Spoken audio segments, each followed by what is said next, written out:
আসসালামু আলাইকুম।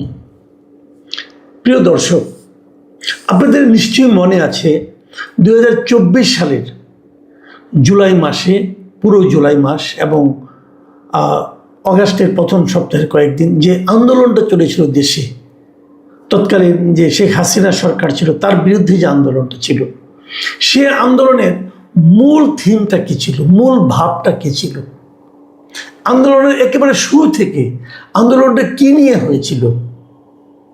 অনেকে বলবেন যে কোটা বিরোধী আন্দোলন ছিল, মানে সমাজে যে একটা কোটা ছিল সেই কোটার বিরুদ্ধে আন্দোলন ছিল, সমাজে যে একটা বৈষম্য ছিল সেই বৈষম্যের বিরুদ্ধে আন্দোলন ছিল। আচ্ছা, বৈষম্যটা কোথায় ছিল বলেন তো? মনে আছে আপনাদের? আমি মনে করিয়ে দিচ্ছি। বৈষম্যটা মূলত ছিল যে ওই সময়ে মুক্তিযুদ্ধ কোটা নামে একটা কোটা ছিল। বিষয়টা এরকম যে মুক্তিযুদ্ধ যারা করেছে 71 সালে, সেই মুক্তিযোদ্ধাদের সন্তানদের জন্য একটা কোটা ছিল, মুক্তিযোদ্ধাদের জন্য একটা কোটা ছিল, মুক্তিযুদ্ধের সন্তানের সন্তান যারা তাদের জন্য কোটা ছিল। আরেকটু ডিটেলে বলি, মুক্তিযুদ্ধ হয়ে গেছে 24 সালে যদি আমরা ধরি, তাহলে 53 বছর আগে, তখন থেকে 53 বছর আগে। তো 53 বছর আগে যাদের যে যুদ্ধ হয়ে গেছে, সেই যুদ্ধে যারা অংশ নিয়েছে তাদের তো সরকারি চাকরি করার বয়স থাকার কথা না, তাই না? কারণ তখন যুদ্ধ যখন করে তখন তার বয়স মিনিমাম 14 বছর। তো 53 আর 14 মিলে 67 বছর, তখন তার সরকারি চাকরি করার কোনো সুযোগ নাই। কিন্তু এর আগে যখন সরকারি চাকরিতে যোগদান করার সুযোগ ছিল, তখন কিন্তু মুক্তিযোদ্ধাদের জন্য চাকরিতে ঢোকার একটা কোটা ছিল এবং সেখানে তারা একটা বয়সতার জন্য বেশি ছিল, যে বেশি বয়স পর্যন্ত তারা চাকরির জন্য অ্যাপ্লাই করতে পারতেন। যখন তাদের চাকরির বয়সটা আর কুলাচ্ছে না, তাদের বয়স হয়ে যাচ্ছে, তখন এই কোটাটা বংশানুক্রমিকভাবে তাদের সন্তানদের উপর আরোপিত হলো, যে সন্তানদেরও এই কোটা দেওয়া হবে। এটা নিয়েই কিন্তু যত আপত্তি, মুক্তিযুদ্ধের সন্তানরা ইউনিভার্সিটিতে ভর্তির সময় বাড়তি সুযোগ পাবে, তাদের জন্য কিছু কোটা থাকবে, তারা আগে ভর্তি হবে, তারা কম মার্কস পেলেও ভালোভাবে ভর্তি হতে পারবে, এরকম নানা ধরনের কোটা। এটা স্টুডেন্টরা বলতো এক ধরনের বৈষম্য, যে আমি বেশি নাম্বার পেয়েও আমার পাশে যে ছেলেটা বসে আছে, মেয়েটা বসে আছে, তার বাবা মুক্তিযোদ্ধা ছিল, অতএব সে আমার চেয়ে কম নাম্বার পেয়েও সুযোগ পাচ্ছে, কারণ তার জন্য একটা কোটা আছে।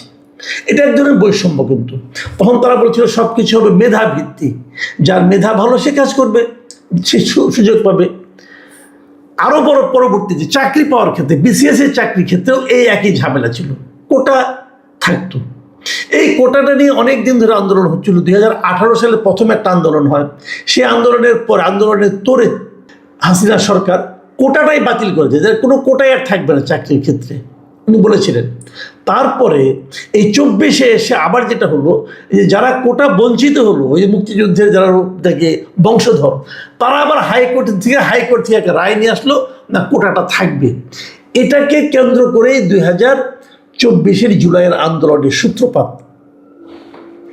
তাহলে আন্দোলনটা হলো কোটা বিরোধী আন্দোলন। সেই আন্দোলনটা কি মুক্তিযুদ্ধ বিরোধী আন্দোলন ছিল? না। মুক্তিযোদ্ধাদেরকে অপমান করার আন্দোলন ছিল? তাও ছিল না। আন্দোলনটা ছিল যে ওই ইস্যুটাকে কেন্দ্র করে আপনি কোটা চালু করতে পারবেন না, যার যেটা যোগ্য, যে যার যোগ্য, সেই যোগ্যতা অনুযায়ী সে তার চাকরি পাবে, অথবা কাজ পাবে, অথবা ভর্তি হতে পারবে, যেখানেই যাক সেটা হলো তার যোগ্যতা অনুযায়ী, যার যে যোগ্যতা এবং যে কাজের জন্য যে যোগ্যতার দরকার, সেই প্রতিযোগিতায় তারা যে টিকবে সেই হবে। কার বাবা কি, কার বাবা হুজুর, কার বাবা হাজি, কার বাবা পাজি, কার বাবা মুক্তিযোদ্ধা, কার বাবা রাজাকার, এগুলো কোনোটাই বিবেচনায় আনা হবে না। যাকে চাকরি দেব, যে কাজ পাবে, যে প্রতিযোগিতায় অংশ নেবে, তাদের মধ্যে যাদের মেধা, যাদের যোগ্যতা আছে তারাই পাবে। ব্যাপারটা ক্লিয়ার, সিম্পল। আমরা কোটা বিরোধী আন্দোলন করলাম, আমরা বৈষম্য বিরোধী আন্দোলন করলাম। এই আন্দোলনের মাধ্যমে একটা সরকারের পতন ঘটলো, নতুন একটা সরকার আসলো, এখন একটা গণতান্ত্রিকভাবে নির্বাচিত একটা সরকার আছে। এখন কি আমরা কোটা চাই? চাই না। এখানে কিন্তু আগে যেমন কোটা বিরোধী আন্দোলন মানে মুক্তিযুদ্ধ বিরোধী আন্দোলন নয়, কোটার প্রতিবাদ করা মানে মুক্তিযোদ্ধাদেরকে অপমান করা নয়। এখনও তেমনি একই কথা আমি বলতে চাই। এখন আবার কোটা দেওয়া শুরু হয়েছে। দেখুন আজকে আমি কথাগুলি এত যে ভূমিকাগুলি দিলাম কেন, সেটা আপনারা একটু ব্যাখ্যাটা বোঝার চেষ্টা করেন। আজকে আমরা কি দেখলাম, আজকে একটা অনুষ্ঠান হয়েছে, বাংলাদেশ পর্যটন কমিশন, তারা একটা পর্যটন কর্পোরেশন, তারা একটা অনুষ্ঠানের আয়োজন করেছে। সেটা কি জুলাই গণ অভ্যুত্থান দিবস উপলক্ষে জুলাই শহীদ পরিবার ও জুলাই যোদ্ধাদের সম্মাননা প্রদান এবং আলোচনা অনুষ্ঠান হয়েছে। সেখানে আমাদের বেসামরিক বিমান পরিবহন ও পর্যটন মন্ত্রী আফরোজা খানম গিয়েছিলেন এবং সেই সঙ্গে এর যে প্রতিমন্ত্রী মিস্টার মিল্লাত সাহেব তিনিও গিয়েছিলেন, এম রশিদুজ্জামান মিল্লাত, তারা দুজনই সেখানে উপস্থিত ছিলেন। সেখানে উপস্থিত থেকে তারা দুটো ঘোষণা দিয়েছেন। ঘোষণা দুটো কি, জুলাই যোদ্ধা ও শহীদ পরিবারের জন্য বিমান ভাড়ায় 50% ছাড় দেওয়া হবে। মানে যারা জুলাই যোদ্ধা ছিলেন এবং জুলাইয়ের আন্দোলনে যারা মারা গেছেন, সেই মৃত ব্যক্তি, সেই শহীদের পরিবারের যারা সদস্য, এরা সবাই বিমান ভাড়ায় 50% ছাড় পাবেন। এটা দেশেও পাবেন, বিদেশেও পাবেন। মানে যদি বাংলাদেশ বিমানে তারা চলাচল করেন, দেশে যান অথবা বিদেশে যান, তাহলে 50% তাদেরকে ছাড় দেওয়া হবে। কেবল তাই না, যে 36শে জুলাই বলে ওইটাকে মাথায় রেখে পর্যটন কর্পোরেশনের মালিকানায় যত হোটেল আছে, ওনারা যদি সে সমস্ত হোটেলে কখনো যান, আজীবন তারা সেখানে 36% কমিশন পাবেন। এই দুটো কথা তারা ঘোষণা দিয়ে আসছে। আমার কাছে মনে হলো এটা তো জুলাই আন্দোলনের যে মূল চেতনা, সেই চেতনার সঙ্গে তো গাদ্দারি করা হলো। এটা আপনারা যে কাজটা করলেন সেটা হলো যে জুলাই শহীদদেরকে দিচ্ছি, জুলাই যোদ্ধাদের দিচ্ছি, এটা নিয়ে তো কেউ কোনো প্রতিবাদ করবে না, অতএব আমরা এটা দিলাম, আমরা মহান হলাম, আমরা দেখালাম, আমরা অনেক কিছু করলাম। আমি মিল্লাত সাহেবকে জিজ্ঞাসা করতে চাই, আমি আফরোজা খানমকে জিজ্ঞাসা করতে চাই, এটা করার এখতিয়ারটা আপনাকে কে দিল?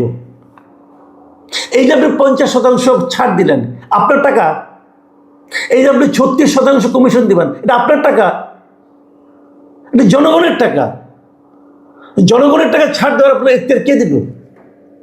এবং তারও যে বড় কথা, আপনি এখানে দিবেন কেন? এটা দেওয়ার মাধ্যমে আপনি আবার সেই কোটা ব্যবস্থা চালু করলেন।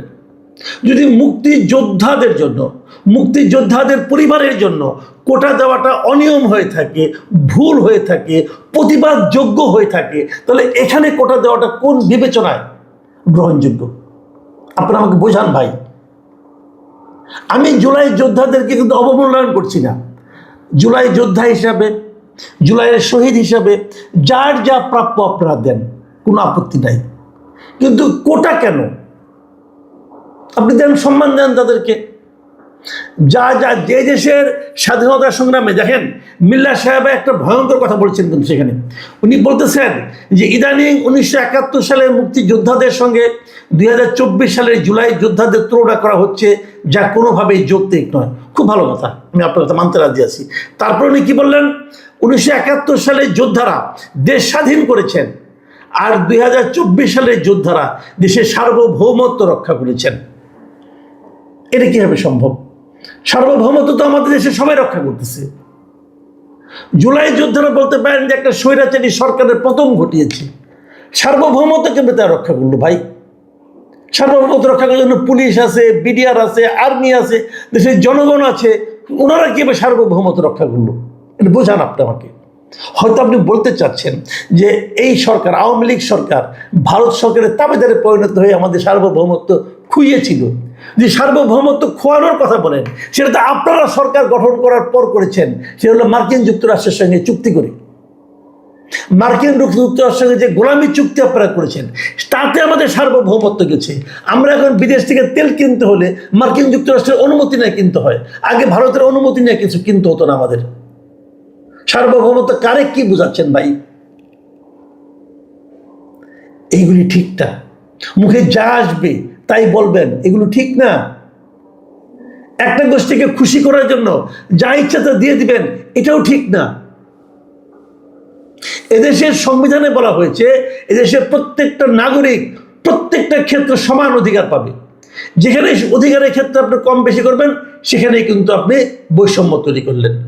এই আন্দোলন ছিল বৈষম্য বিরোধী আন্দোলন। বৈষম্যের বিরুদ্ধে আন্দোলন করতে হবে কেন? বৈষম্য থাকবে না, এটাই নিয়ম। আপনারা নিয়ম লঙ্ঘন করছেন। আপনারা মন্ত্রী থাকার যোগ্য না, কারণ মন্ত্রী হয়ে আপনারা নিয়ম লঙ্ঘন করছেন, আপনি সংবিধান লঙ্ঘন করছেন। আপনি কোন বিবেচনায় একটা বিশেষ গোষ্ঠীকে, কিছু লোককে বিশেষ সুবিধা দেবেন? এখন এটা বললে আপনি বলবেন যে আমি জুলাইদের অবমাননা করছি। নো। তাহলে আপনাকে মুক্তিযোদ্ধাদের পরিবার যারা ছিল, যারা শহীদ পরিবার ছিল, মুক্তিযোদ্ধারা শহীদ হয়েছিল, তাদের পরিবারকেও দিবেন এটা?